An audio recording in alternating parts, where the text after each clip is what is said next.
ก็สบายดีทุกคนเนาะก็ไม่ได้เจอกันโดนไม่ได้ลงคลิปโดนละมื้อนี้ก็เลยมีโอกาสจะพาเข้าไปเบิ่งบอนจอดรถไฟพี่น้องบ่เป็นสถานีรถไฟเด้บอนจอดรถไฟเด้อู่มันหั่นนะเพิ่นมาจอดไว้แต่ละมื้อแต่ละคืนนั่นเขาจะพาเข้าไปเบิ่งมันเพราะว่าสงสัยว่าเพิ่นไปจอดไว้ไสก็มันไผอยากเบิ่งอยากเห็นเนาะหลายคนอาจจะยังบ่ทันได้เห็นกันติดตามเบิ่งในคลิปนี้เลยไปกันเลยเขาจะเริ่มจากจุดนี้พี่น้องที่ว่าเขามาแต่ในเมืองเนาะมาฮอดบอน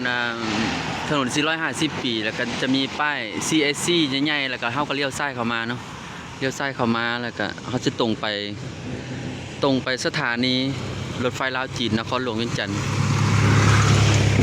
พอมาฮอดจุดนี้ปุ๊บแล้วก็มันจะมี4แยกอยู่นี่ป้าเทิมพี่น้องบรรยากาศเป็นแต่อ่อนซ้อนฝนก็ตกมียิบหน่อยนึงมาฮอดจุดนี้เด้อพี่น้องก่อนสิเข้าไปสถานีรถไฟลาวจีนนะมาฮอดจุดนี้ก็มีบ้านพักพรทวีนี่เขาจะเข้าไปเส้นนี้แหละเลี้ยวขวาเข้าไปเบิ่งบอนจอดรถไฟลาวจีนน้ำเข้าไปเบิ่งเลยก็จะว่าทางมันอาจจะลำบากได้แต่ว่าอยากผจญภัยเข้าไปเบิ่งมื้อนี้ติดตามเบิ่งนำกันเบื้องซ้ายนี่ก็เป็นส่วนอาหารจำป่ามงคุนเนาะเงินพักโจโจ้อยู่เขตนี้ก็ได้ถ้าเขาตรงไปพูดแล้วก็มันจะเข้าไปสถานีรถไฟลาวจีนเลยแต่ว่าเขาบ่ไปเขาจะไปเบิ่งบอนจอดมันทางในเลี้ยวขวาเข้าไปนี่ไปเข้าไปกันเลยพี่น้องไปผจญภัยน้ำกันเลยอยากเห็นบอนจอดรถไฟไปกันเลยพี่น้องแต่ว่าทางเข้าไปทางที่รัดสิเข้าไปเบิ่งบอนอู่รถไฟนี่เนี่ยมันจะยากยังไงแล้วเนาะพี่น้องนะเป็นทางแบบนี้ลุยเข้าไปเลยอาจจะถ่ายยากเลยนะขี่รถเข้ามากับคลุกคลิกคลิกโอ้ถนนหนทางที่จะเข้าไปเบิ่งอู่รถไฟลาวจีนเขาเคยเห็นแต่สถานีรถไฟเนาะบนผู้โดยสารขึ้นลงก็จะมาลงอยู่สถานีนั่นหลังจากมาลงอยู่สถานีแล้วก็รถไฟมันจะแล่นเข้ามาพี่แหละเข้ามาที่เขาจะบ้านแต่ว่าบ้านโศกใหญ่เมืองไซธานีนครหลวงเวียงจันทน์จะติดตามเขาไปเบิ่งน้ำกันฮอดพูดเลยฮอดบอลจอดมันอีหลีนะเขาจะมาจอดข้างคืนไว้ฮอดเวลาออกมือต่อมาตอนเช้ามาเขาจะเริ่มออกจากจุดนี้เขาจะนำเข้าไปเบิ่งน้ำกันมื้อนี้ตามเข้ามาเรื่อยๆเด้อพี่น้องถ้าจะเห็นบอลจอดรถไฟความไวสูงรถไฟความไวธรรมดามันเข้ามาจอดอยู่ในอู่ทางในเมื่อกันผ่านเข้ามากับมีจุดยากจุดง่ายเนาะถนนหนทางเข้ามากับติดตามเข้ามาเรื่อยๆแต่สิบท้ายจนสุดดอกสิตัดตอนเอามันอาจจะทางยากมันจะไกลเนี่ยเดี๋ยวเข้าไปเรื่อยเดี๋ยวฮอดบนอู่รถไฟแล้วถึงเจอกันเนาะแล้วจึงถ่ายให้เบิกอีกเท่านึงอันนี้มันทางยากพุทธก็เข้าไปกับประมาณ3 กิโลเมตรนี่แหละพี่น้องประมาณ3 กิโลเมตรจากจุดทางแยกเข้าไปฮอดบอนอู่รถฮอดบอนจอดนะฮอดบอนจอดรถไฟประมาณนั้นแหละ3 กิโลเมตรแต่ว่าใช้เวลาเข้าไปเนี่ยว่าเป็นง่ายๆเด้อพี่น้องแล้วก็อันนี้มันยามฝนฤดูฝนนะเข้าไปลำบากหลายคนนะคือว่าคลิปนี้มันได้ผจญภัยเข้ามาอาจจะมีทางเข้าอยู่ทางอื่นเขาก็บ่ฮู้เนาะแต่ว่าเขามาทางนี้ เขาฮู้ทางนี้ก็เลยลัดมาทางนี้หรือว่ามีทางอื่นที่ว่าเข้าสะดวกสบายกว่านี้ก็บ่ฮู้เนาะนั่นไผฮู้ก็กดคอมเมนต์บอกกันเนาะในคลิปในกล่องคลิปกันได้เด้อเดี๋ยวไปฮอดบอลจอดเจอกันอีกเท่านึงมาฮอดพี่ได้จังใดเนี่ยมันไผเคยมาเนี่ยอันนี้สถานีรถไฟลาวจีนบอลจอดรถไฟแท้ๆเลยพี่น้องอยู่บอลจอดรถไฟคุณน่ะยาวคันลาดแล้วก็มีรถไฟความไวธรรมดามีรถไฟความไวสูงเพราะว่าบ้านโศกใหญ่ว่าซั่นเด้อจ้ะนี่พี่น่ะบอลจอดมาน่ะเนาะ พุ่นนะความยาวพุ่นสุดพุ่นนะรถไฟลาวจีนจอดอยู่นี่เด้อเขาเห็นแต่มันแล่นไกลสถานีบอลเขาไปส่งโดยสารพี่นะหมู่บ้านนี่พี่นะแม้มันสิออกเลยที่บ่ได้ยินเสียงต้องเต็งพี่นะอ่องสุดอ่างสุรประทานอยู่พี่นะเออรถไฟลาวจีนเดี๋ยวได้พี่น้องมาเบิ่งน้ำกันรถไฟกำลังจะออกเนาะรถไฟกำลังออกกำลังเคลื่อนตัวไปละตัวนี้รถไฟความไวสูงหัวแดงๆนี่กำลังออกจากจุดที่จอดแล้วก็ไปเข้าสถานีนครหลวงเวียงจันทร์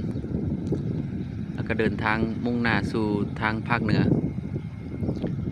อยู่นี่เองรถไฟลาวจีนรถไฟความไวสูงนี่มันจะมี2หัวเป็นหัวหุบลูกปืนหุบกระสุนคือเพิ่นว่าแหละมี2หัวเนาะตอนแรกเข้ามานี่เพิ่นก็ขับเบื้องนี้เบื้องหัวเบื้องนี้เข้ามาแล้วมาจอดไว้บนนี้ฮอดโมงออกเพิ่นก็มาขับอีกหัวเบื้องนี้ออกไปเลยบ่ต้องเลี้ยวบ่ต้องโค้งนะบ่ได้โค้งนะมันมี2หัวเด้ รถไฟ2หัวออกไปแล้วกำลังเคลื่อนตัวออกไปแล้วเด้ทั้งส่วนมือนี่ก็จะเป็นหัวอีกนี่นะเด้เป็นหัวอันนี้ก็เลย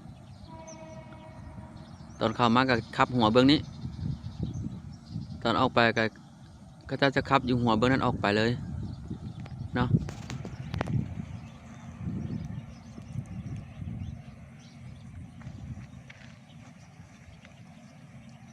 นี่เป็นภาพสดๆแหละกระบอกเคยเข้ามาหมู่บ้านนี่วันนี้ก็เลยจังไหนก็เลยมาเรียกมางานบอกกัน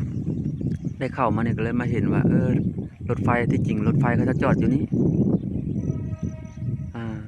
ตัวนั้นก็เป็นรถไฟความไวธรรมดาจอดอยู่ข้างนั้นสีเขียวฮะ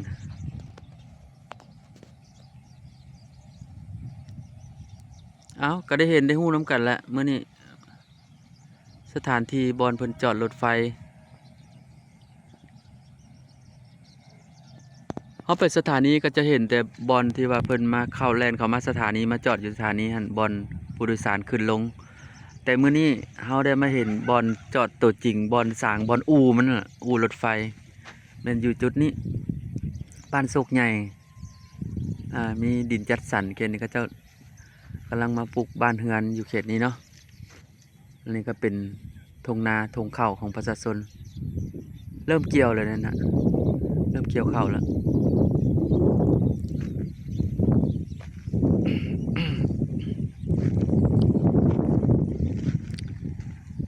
ตัวนี้รถไฟความไวธรรมดาเนี่ยยังไม่ได้ออกเถอะเนาะจักโมงบ่ละก็ตามตารางเขาเจ้าแหละฮอดโมงออกเขาเจ้าก็ออกรถไฟความไวธรรมดาตัวนี้สีเขียวนี่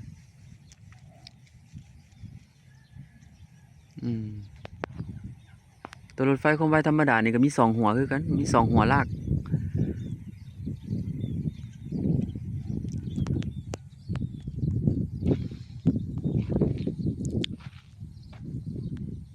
ติดกับรถไฟนี่ก็มีอ่างชลประทานอ่างชลประทานตัวนี้เนาะ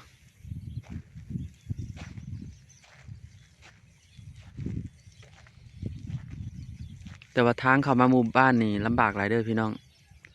เป็นทางขี้ตมทางทางดินแดงเข้ามาแต่ว่ามันจะปูหินน้อยนึงปูหินแต่ก็เอาบ่อยู่เนาะถนนหนทางเปหมดมีรถใหญ่เที่ยวเข้าเที่ยวออกหลายอยู่แคมป์ห้องชลประทานเลยเขตหมู่บ้านเนี่ยยังเป็นหมู่บ้านที่ว่า